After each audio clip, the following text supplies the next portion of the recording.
Okay, picture this. Take the phone, the wiring, the phone company switches, and the phone company software, and put it in a not-so-big box. And guess what you've got? Ta-da! A PBX. Basically, a PBX, or private branch exchange, is a switch that provides a complete telephone network located within a company.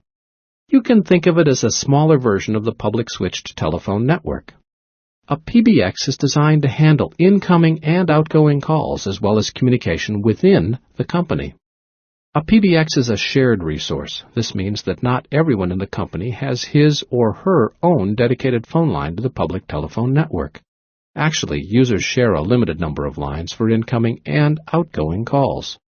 To demonstrate this, imagine a large company with, let's say, 500 employees. If every one of them picked up the phone at the same time and tried to make an outside call, most of them would not be able to get a call out. This is because, in a typical company, there's a 1 to 10, or often fewer, relationship between employees and outside lines.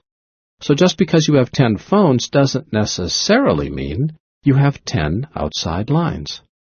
Just think of your own house. Some people have 2 or 3 phones in their house, but unless you have 3 separate phone lines, if your brother's already on the phone, you'll have to wait to make a call.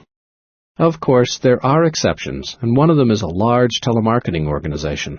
These offices require their people to constantly make phone calls, so typically they each have a dedicated line.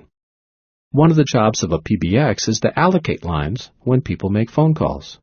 Companies with a PBX can make internal calls just by dialing a 3- or 4-digit extension instead of the complete telephone number.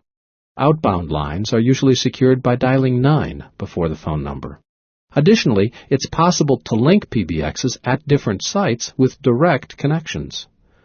PBXs also offer many advanced features like call forwarding, voicemail, conferencing, music on hold, and least expensive call routing. Least expensive call routing is a new feature that allows the PBX to figure out the cheapest way to make a particular phone call. This can even include sending the call across the Internet, if that capability exists. Most medium to large-sized companies have some type of PBX to handle call volume and to save money. Even smaller companies are starting to get some of these same features in less expensive switching systems.